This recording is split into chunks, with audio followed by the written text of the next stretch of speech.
I'm going to wash it off. What do you think of our beautifully preserved boat anchor of a 241 supposedly Holyhead dead? We probably reuse that oil pump and pickup tube. The pickup tube? Yeah, it looks great. You hear me? Run one of your wire brushes up in it. Yeah. Hey, Yeah, it's good. See? It's in great shape. I mean... It was. No, it's in great shape. See, that's just the quick detach model. Oh, okay. It came right off, yeah. I mean, see, it's good. See, it's not, see, it's supposed to be like that. And see, it's got this here special windage tray option right here. You know, this folds in and out to let oil breathe in and out, like a fan. And then this is new type of oil, dry oil. You know?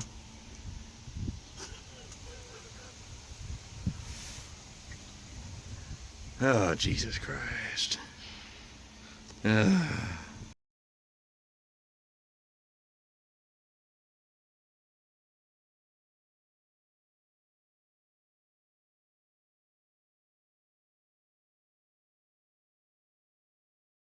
Hey guys, how's it going? I filmed too many videos in this series and I forgot to do an intro. Just started working.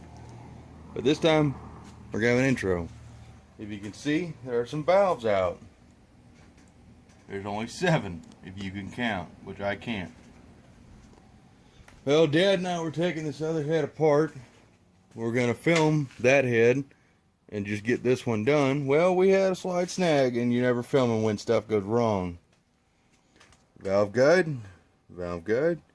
Whoop, we got a hole. Yeah, we had one valve that was stuck.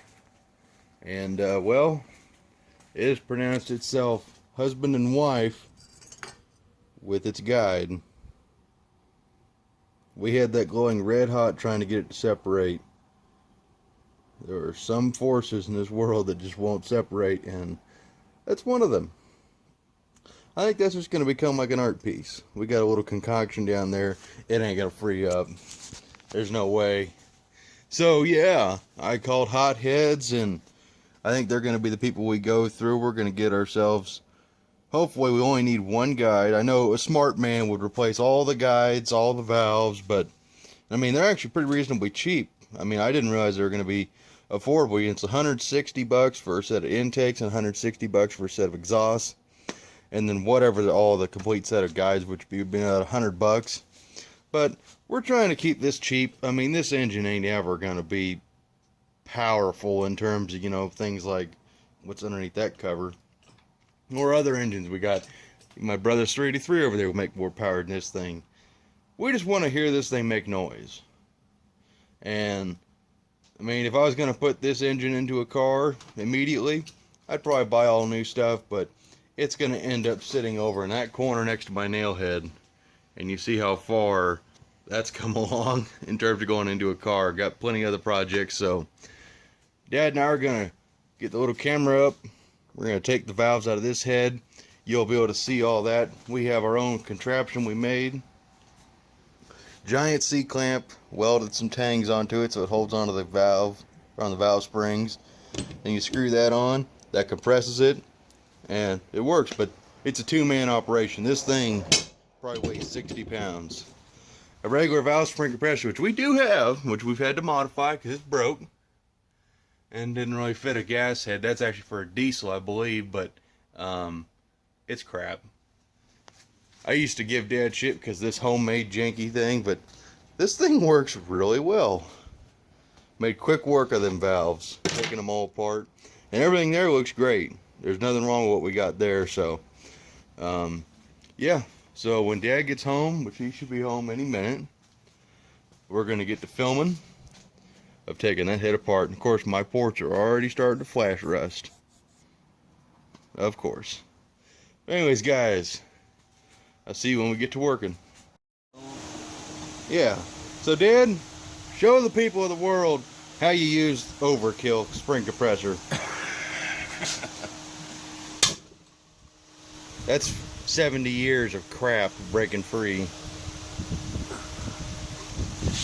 That's just how easy it is. This is kind of janky. Half a head hanging off here. And then you just come in here and get your keepers. Knock them loose. Pry them out.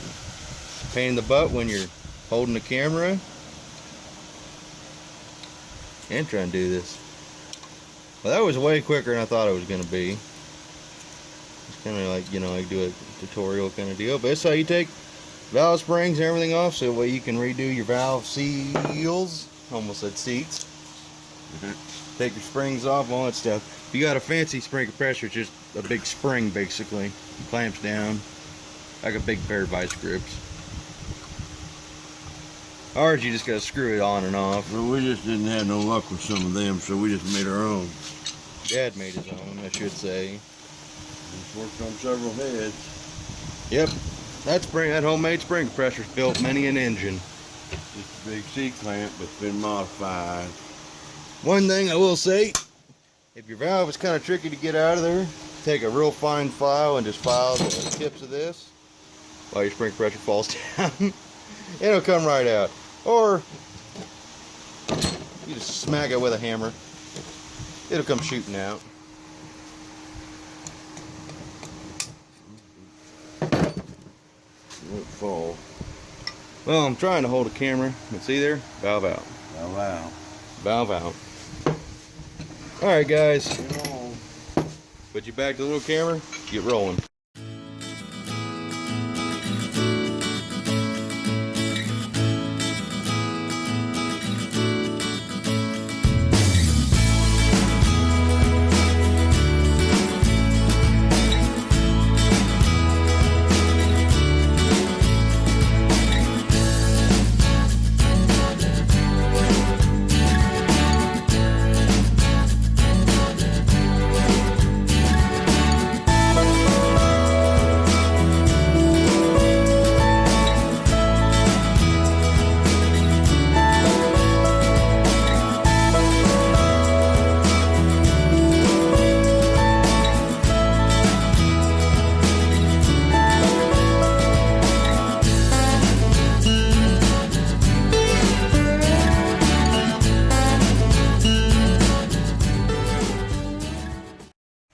What'd you say? That was pretty easy. That head was a lot better. We should have started with it. That would have made me a little less discouraged. So one thing we need to point out, Dad, people might have saw it on the little camera. We were driving a couple of valves out, or attempting to. We had to move it over to the solid bench. When you're hitting these valves, yes, these are hardened steel, but you can mushroom the top, which will prevent it from going through the valve guide. So we were using an aluminum punch. This will fail before those will fail. Wouldn't you agree? Yeah, I mean, just good tech tip. That or brass. Or brass. We can't find our brass mallet. Yeah. And tell you what, the rubber mallet really just doesn't like the valve heads because it's pretty well impressioned on my hammer. So yeah, it's a good idea to use one of these. The seats ain't too bad. They look kind of crappy, but actually this head's a lot better than the other one did. I mean, those will clean right up. I think we're just going to say screw it and just run what we got for valve seats. But we do need a guide because as I showed you guys earlier, Dad's bestest friend, this actually looks kind of cool. Almost looks like a bullet. Don't we have a lapping tool? Don't you put the lap in? Yeah, we'll relap the valves. All that is, Dad, all you do is you put a little bit of compound on these, and then you can hook a drill to it basically and just and just seal it back up. What's sad is this is like the nicest valve, you know, in terms of the way the head is. Did we bend it? No. We heated that red hard. Yeah, we had that thing glowing hot. Yeah, it's bent. Yeah, it's destroyed.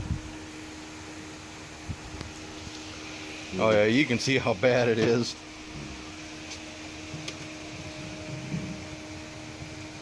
Ooh, I think that's... We need to cut that guide off and we'll reuse that valve, Dad. Yeah. That thing, that's your paperweight. But what if we cut the head off and then welded it straight? Yeah, yeah. Because Scott straight, this would end up like at a 90. Yeah, we do that. I think I'm going to polish it up for you, Dad. We'll put that on your desk. I've got plenty of fucked up valves on my desk. Nice.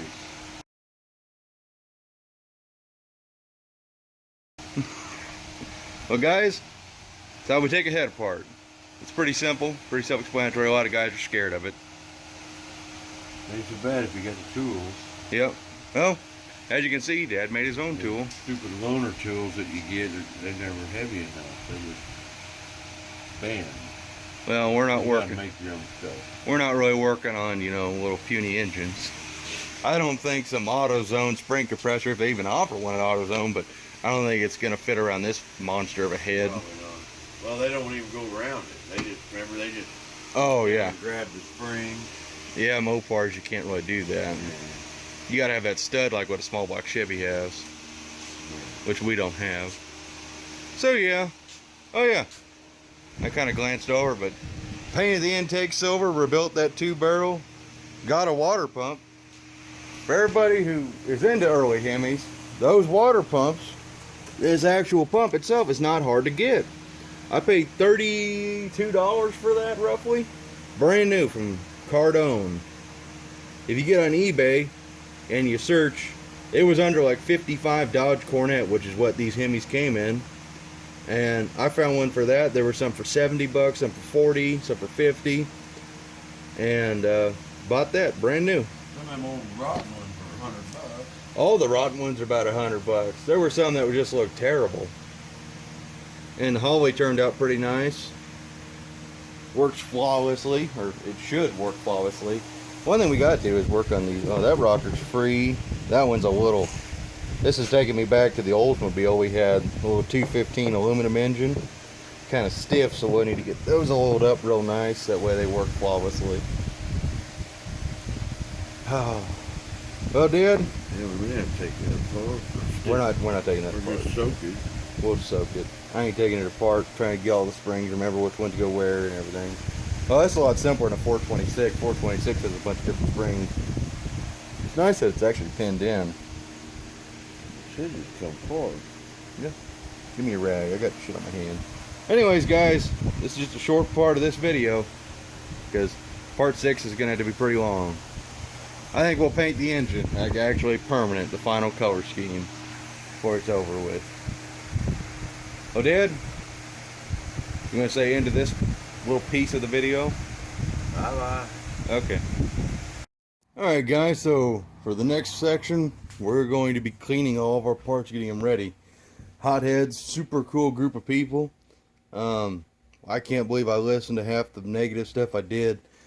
They're hooking me up with just one valve guide and the one valve I need.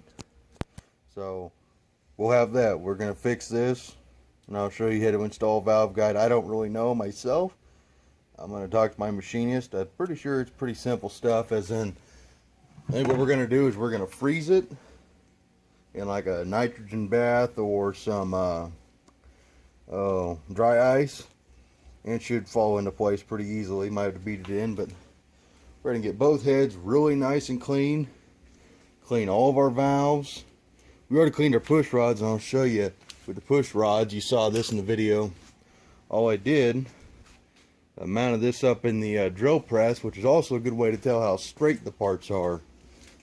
So you put it up in here and you tighten it down, which is going to be really tough with one hand. I tell you what, but we're going to get it. See, there we go. Now it's straight in there. You just turn it on and you can tell if it's straight by looking here at the bottom. There's no wobble. Only wobble is in the chuck itself, but these all cleaned up real good. Just use some steel wool. These are some strong push rods. I had 2 bent ones, and I bet someone to go through here and find the 2 that were bent, because you will not find them. They came out real good. There were 2 intake valves. I can't even tell which 2 were them. All I did was I originally tried putting a little bit of heat to them and putting them in the bench vise and letting them, as they cooled down, it would have relaxed the metal and bent straight. Well, that stuff's so thick it ain't doing that. So all I did was I isolated where the bend actually occurred. Say the bend was here where the top of the arch was. I laid it on the vise where it's flat, looked for an air gap, and then gently massaged it with the hammer. It'll be fine. We're not building a race engine here. It just needs to run. Oh, better move that head bolt so we don't lose it.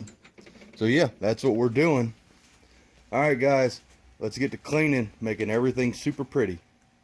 And it's raining. How is it raining? This is how I don't get anything done. I get sidetracked. Sweet. All right, let's get to work.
Guys, I kind of lost track of where I'm at in these videos. I apologize, so you'll see this at some point. But I just want to show you what kind of went wrong and why I'm kind of lost right now. So, that's our camshaft out of our 241. We have a couple of lobes on here that are perfectly round. And let me show you how that happened. You know, obviously, I think I've already gone over that we took the valves out, it took a guide with it, and then we had a couple bent push rods, so what I believe happened is someone tried to start this engine after it kind of locked up.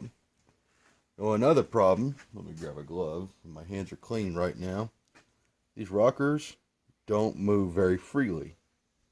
They're pretty stiff. The top ones are fine, but all the exhaust ones on this side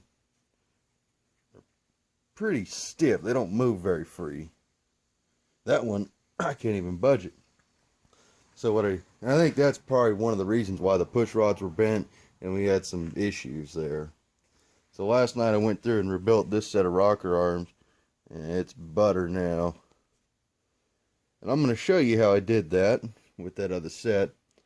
All I used was some steel wool, brake clean, a little Hemi blaster, and then engine assembly lube. Pretty simple, actually. I kind of didn't really want to get involved in this, but it's real easy to take apart. You got 2 cotter pins here. Bend them out, pull them out. And then slid that off, and then, you know, each rocker arm and spring. Cleaned them out with steel wool, cleaned the shafts, moved all my way down. I didn't take this last set off, but you can see how easy they move now, and now they, well, that one don't spring real easy, but they spring back and forth like they're supposed to.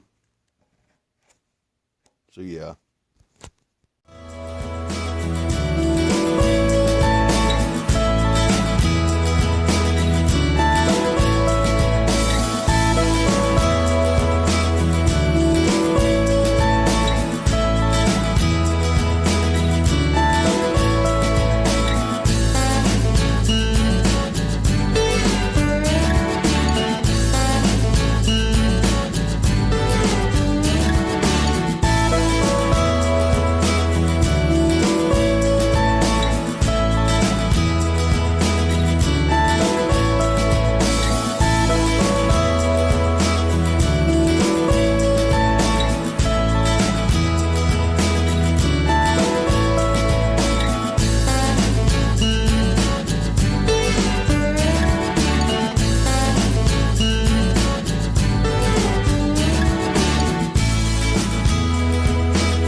Well, as it appears, the rocker arms are gone. Camera's still there, but there they are. Now these heads are on backwards. This head's supposed to be over there and vice versa. But this is just how I set them on last night in the middle of the night. So as you can see, effortless with one finger. Now I'm dirty. Effortless. Effortless. Perfect. Much better. But my process, let me explain it to you, because some of you might think I'm weird for using a dirty rag while I'm cleaning things, but I actually have a plan with that. You know, as I'm cleaning all these rocker arms and the stands with the dirty grease rag, the brake clean just pretty much gets rid of everything and they start to rust almost immediately. So if I use a dirty rag and just wipe them down, I'm not actually making them clean, but I'm not making them dirty. I'm preventing them from rusting while I'm waiting for parts, you know, because all these got slathered in engine assembly lube to keep them from rusting, which makes them look like they're old and used, but it also keeps them protected for that first fire up. So yeah, there's both rocker arm assemblies rebuilt. Now we'll never have to worry about another issue out of those again. Now we've got to get a camshaft figured out. I don't know if I explained this, but we got 2 to 3 flat lobes on here that are perfectly round now. That's not even right. And this cam came out of a engine I dealed for, which is absolute complete garbage. We had to break part of the block just to get the cam. And it's completely rusty, but all 16 lobes are there. So hopefully we can get that one reground. Our lifters are also garbage. So hopefully, yeah, we can get a camshaft. So that way we can actually finish this thing, because we're going to start assembling the bottom end.